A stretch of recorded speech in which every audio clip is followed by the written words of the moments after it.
You scroll through Zillow and see a tiny dilapidated starter home listed for $500,000. You look at your paycheck, you do the math, and a quiet, cold feeling sets in.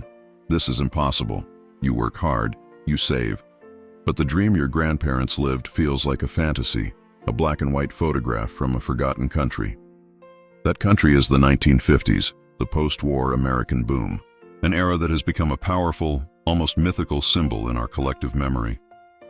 A time when a single paycheck could supposedly buy a comfortable house with a white picket fence, a brand new car in the driveway, and support a family of 4.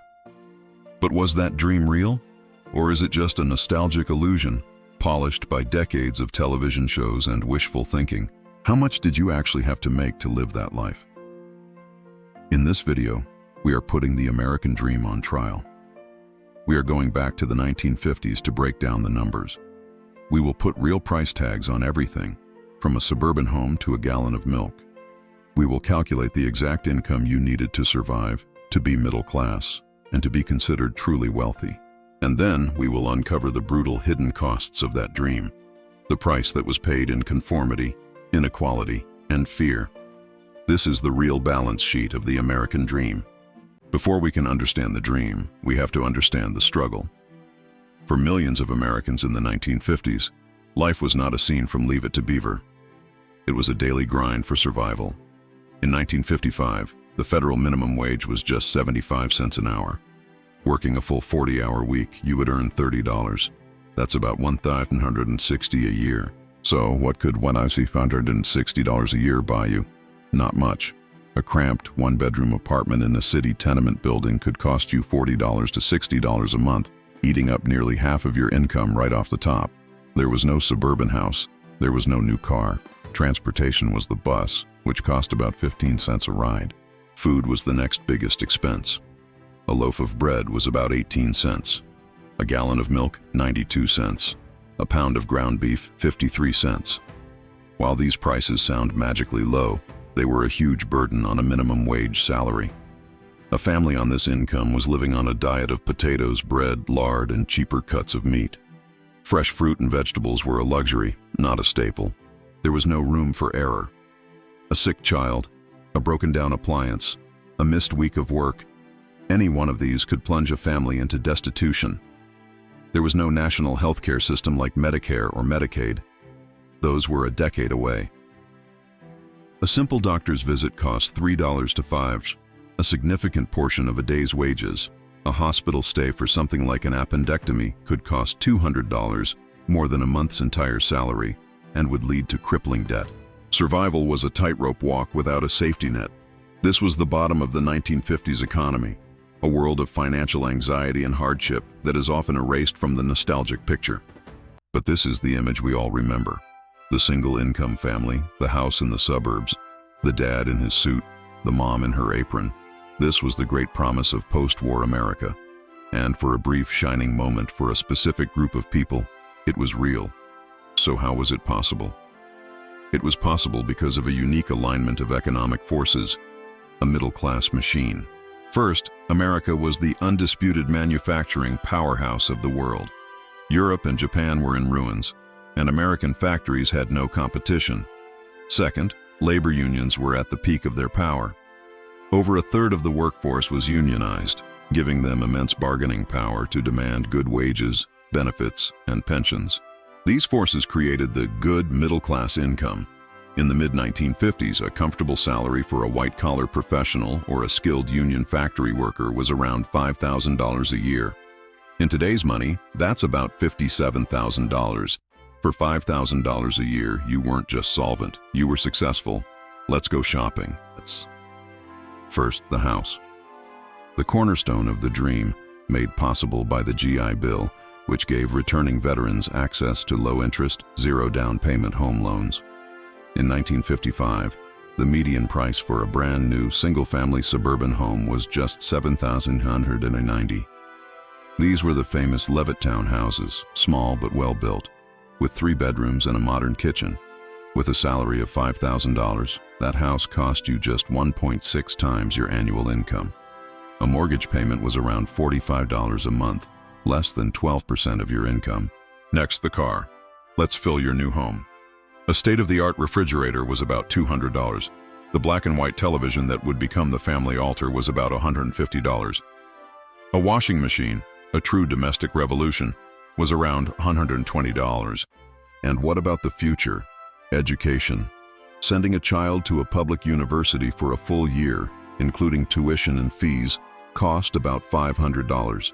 It was not free, but it was an achievable goal that didn't require a lifetime of debt.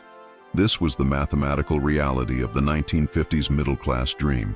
It was a world where one good income could provide a level of security and prosperity that seems almost unimaginable today. But this perfect Technicolor picture had a dark, hidden cost, a cost that was not paid in dollars and cents. The 1950s dream was real, but it was exclusive. It was a private club, and the majority of Americans were not invited. The shiny chrome of that Chevrolet Bel Air hid some deep and ugly cracks. The first hidden cost was racial segregation. That suburban paradise of Levittown, it was explicitly for members of the Caucasian race. This wasn't an accident, it was policy. The Federal Housing Administration, which insured the mortgages that built the suburbs, actively practiced redlining. Government created maps colored black and minority neighborhoods red, deeming them hazardous and ineligible for loans. This systematically locked black families out of the single greatest wealth-building opportunity in American history. The white picket fence was also a wall, designed to keep people out. The second hidden cost was gender inequality. The single-income family was not a choice, it was a mandate. A woman's place was in the home, and her economic opportunities were severely limited. In 1955, a woman with a college degree earned less on average than a man who had dropped out of high school. A woman often couldn't get a credit card or a loan in her own name. For millions of women, the suburban home was not a dream castle. It was a gilded cage, a phenomenon that Betty Friedan would later call the problem that has no name. The third hidden cost was crushing social conformity, fueled by the fear of the Cold War and McCarthyism. This was the age of the man in the gray flannel suit.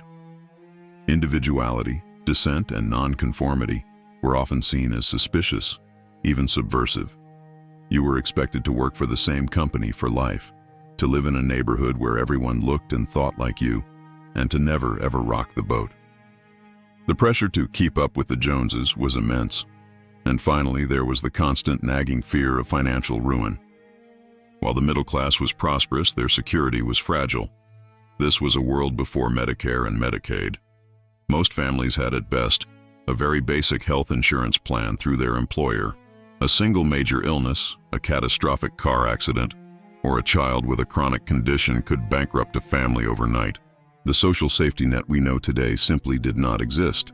That perfect suburban life was always just one medical bill away from disaster. At the very top of the 1950s pyramid was the high-class life, the world of the successful doctor, lawyer, or corporate executive. To enter this world, you needed an income of $10,000 a year or more, at least double the middle-class standard. What did this buy you?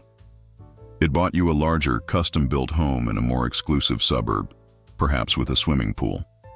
It bought you 2 cars in the garage, a stylish Cadillac convertible for the weekends alongside the family station wagon. It bought you luxury and convenience. The cost of a full-time live-in maid or housekeeper was about $2,000 a year, easily affordable for a high-class family. It paid for private schools for the children and expensive hobbies like sailing or golf at the country club. It bought you travel. While the middle class drove to the Grand Canyon, the upper class flew to Europe on a Pan Am Clipper, a glamorous and expensive adventure that was the ultimate status symbol. This was the world of madmen, a world of expense accounts, 3 martini lunches, and a level of casual opulence that defined the peak of the post-war boom.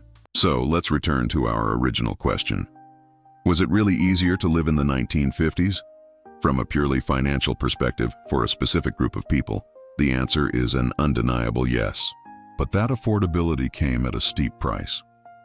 It was a prosperity built on a foundation of racial and gender exclusion, enforced by a culture of rigid conformity, and haunted by the constant fear of financial ruin from a single misfortune. Today, our world is, in many ways, better. We live in a more free, more diverse, and more dynamic society. We have technological marvels and social safety nets our grandparents could only dream of, but we have lost the one thing they had: economic certainty. The average American today is burdened by student loan debt, a concept that barely existed in the 1950s, and faces healthcare costs that consume an ever larger portion of their income. We have traded their promise of affordability for a promise of freedom and opportunity, a promise that for many now feels just as illusory as their perfect suburban dream. So the question isn't just about money, it's about what we value. Did we make a bad trade? Was the security of that locked-down, exclusive world worth the price they paid? And is the freedom of our expensive, uncertain world worth the price we are paying now? History doesn't give us an easy answer. It just shows us the bill.